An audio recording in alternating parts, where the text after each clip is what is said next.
Assalamualaikum guys, welcome to my channel. Okay, kepada bersama nama aku Syafiq. Dan untuk video aku pada hari ni, aku nak buat video makan-makan atau video mukbang. Dan pada hari ni aku nak buat video bukan aku nak buat lah, aku buat video makan ramen UFO seperti yang gambar yang kau boleh lihat dekat aku punya thumbnail. Jadi inilah dia punya mie. Aku dah masak. Dan beginilah kejadiannya. Dan inilah dia menu yang aku akan makan pada hari ini. Dan bersama air, teh, susu. Dan pada korang, teruskan menonton. Dan jangan lupa tekan button like, komen dan subscribe. Dan let's go, kita mulakan sesi makan-makan kita pada hari ini. Aku pun dah lapar. Kita try bagaimana tahap kepedasan dia. Dan let's go, bismillah.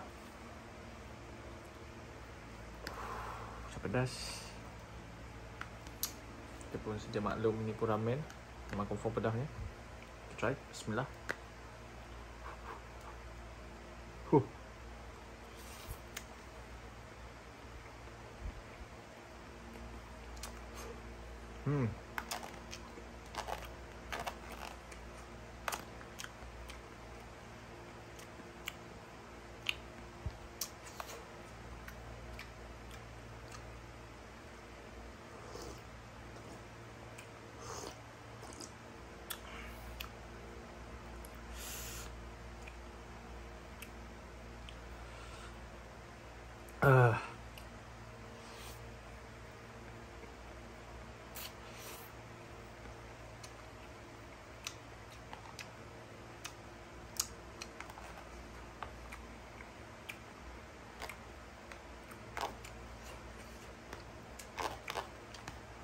Saya tak pedas.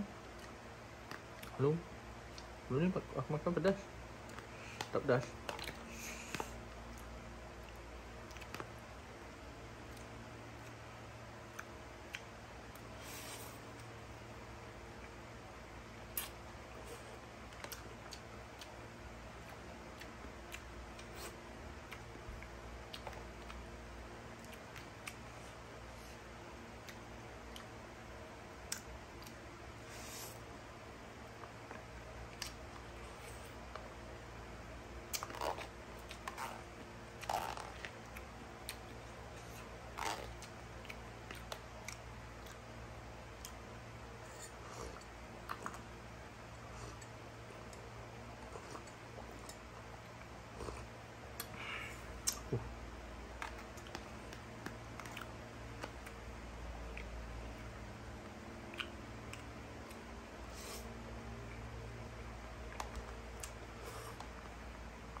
Tak pedas. Sebelum ni aku makan pedas. Tak tahu kenapa mie ni dia tak pedas.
Habis.